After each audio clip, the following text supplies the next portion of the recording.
retrouve aujourd'hui encore pour vous faire une présentation de manga où je vais vous présenter la série Asylum Voice, une série éditée chez Kion dans leur collection Shonen, une série terminée en 7 tomes, actuellement terminée partout, depuis un moment déjà. C'est une série basée sur Shoko, voilà, la malentendante qui est sourde depuis sa naissance, et bien sûr de... Attendez, parce que je me souviens même plus. Shoya, voilà. Shoko et Shoya. Alors lui, ça va être un petit garçon turbulent, vraiment depuis le début. Et quand elle va arriver dans l'école, il va voir qu'elle est sourde, qu'elle a des problèmes à entendre. Alors, elle a des problèmes de prononciation, de parler et tout. C'est vraiment une série qui est un peu... qui est basée sur des faits un peu réels, en quelque sorte. C'est créé par Yoshitoki Oima. Franchement, j'adore la série. Je l'ai lue. Actuellement, je possède que 2 tomes. Et j'aime vraiment beaucoup la série. Elle est vraiment bien faite.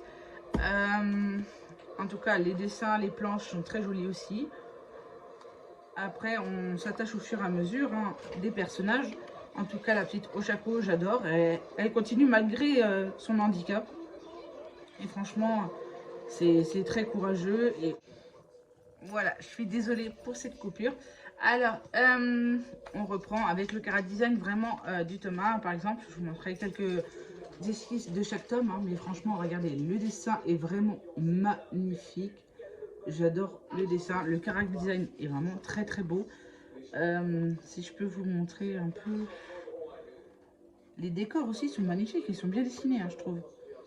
Le chara-design et tout, c'est magnifique. Les planches sont magnifiques. Je voulais vous montrer un peu l'extérieur, mais je trouve que j'ai pas vraiment... Attendez. Ah, excusez-moi pour le temps, mais c'est que je cherche une image d'extérieur à vous montrer.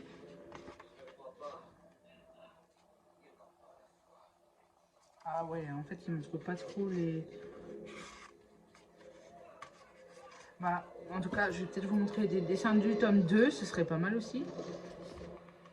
Alors, le tome 2, franchement, les dessins sont magnifiques aussi. Voilà, elles sont trop beaux. Les dessins sont vraiment magnifiques. J'adore. Le dessin est sublime.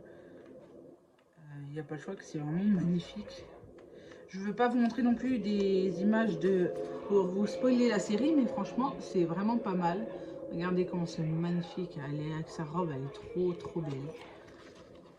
Elle est trop belle. Attendez. Voilà.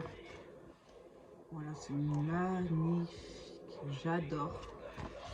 Alors, c'est la série. En fait, la série est basée sur tout ce qui est ancien temps, sur des royaumes, des pays en guerre, avec une princesse prêtresse qui va devoir épouser un homme d'un autre pays pour la paix et tout. Exactement celui-là. Et en fait, la princesse exactement, il y aura un petit X, c'est que ça va être elle, mais elle n'est pas une princesse et elle va devoir faire quelque chose pour la famille royale du pays. Voilà, et elle va devoir épouser Seth du pays de Galgada. Franchement, le royaume de Galgada. Je vous conseille, si vous voulez vraiment savoir qui c'est et plus, allez lire le manga, il est vraiment pas mal. Il est au prix de 7,95 €. Voilà. Je vous montre juste un dessin maintenant, vite fait, pour vous parler de l'histoire, si vous voulez en savoir un peu plus. Pour ceux qui ne veulent pas se faire trop spoiler, parce que je ne sais pas si je vais spoiler, mais je vais essayer de pas. Mais s'il y a des spoils, en tout cas, vous pouvez arrêter là, si vous préférez. En tout cas, pour ceux qui veulent continuer, je vais vous expliquer quelque chose sur la série, quelques trucs sur la série. Après, j'ai pas fini la série, alors je ferai pas la vidéo mon avis, mais ça je vous le ferai que quand la série sera finie et que je l'aurai toute lue. Mais là c'est juste une petite présentation. Alors, on prend le top 1 bien évidemment pour en parler. Alors, bien évidemment, la série va parler de Nina et Azur. Où Azur, en fait, il va devoir... en fait, la princesse a eu quelque chose, alors ils sont obligés de trouver une remplaçante à la princesse, à la prêtresse. Et ils vont devoir... lui, il va devoir trouver une autre qui lui ressemble. Au début, hein, c'est pas le cas, hein, il y va pour se débarrasser en quelque sorte des enfants orphelins qui vivent un peu partout. Et son amie Nina va la vendre en quelque sorte au prince Azur pour pouvoir remplacer la princesse. Et quand elle va apprendre ça, en fait, en quelque sorte, elle va lui remercier parce que, en quelque sorte, elle lui sauve la vie. Et lui, bien évidemment, au début, hein, il ne s'attache pas, mais c'est son travail où ils doivent dire à personne que c'est quelqu'un qui a remplacé la princesse parce que la vraie... Je vous laisserai lire le tome pour savoir. Mais franchement, où il y aura plusieurs de péripéties avec Nina, où elle va devoir apprendre le rôle de princesse et de prêtresse.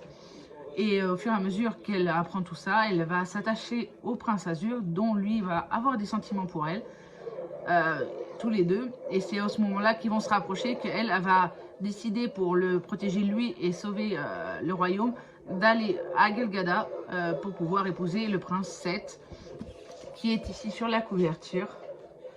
Et elle va voir que c'est un vrai prince sanguinaire, qu'il n'est pas très gentil, qui va être vraiment violent avec elle au début.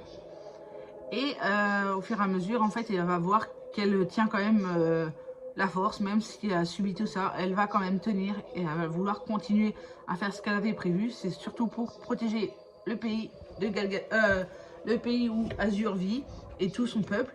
Alors elle va continuer, elle va tenir le coup. Et lui, il va voir au fur et à mesure qu'en fait, il va commencer vraiment à s'attacher à elle aussi, mais sans le montrer vraiment. Et après, va retrouver, Azur va vouloir faire tout pour devenir roi aussi, parce qu'il va découvrir un truc sur le roi, exactement. Et c'est lui qui deviendra roi pendant 1 an seulement. Et où là, il va essayer de faire tout pour récupérer Nina auprès, avant la guerre, ça ne le dérange pas. Vraiment, il est vraiment attaché à elle. Et puis, il y a vraiment un triangle amoureux après, au fur et à mesure de ce que j'ai vu. Et des histoires un peu plus profondes sur certains, sur le passé de Nina, sur ses yeux, sur le monde de Nina, du monde de prêtresse et tout. Alors voilà, en tout cas, on avance vite dans l'histoire. En tout cas, je vous ai présenté à peu près le début. Je vous ferai en tout cas une vidéo sur mon avis vraiment définitif à la fin de la série.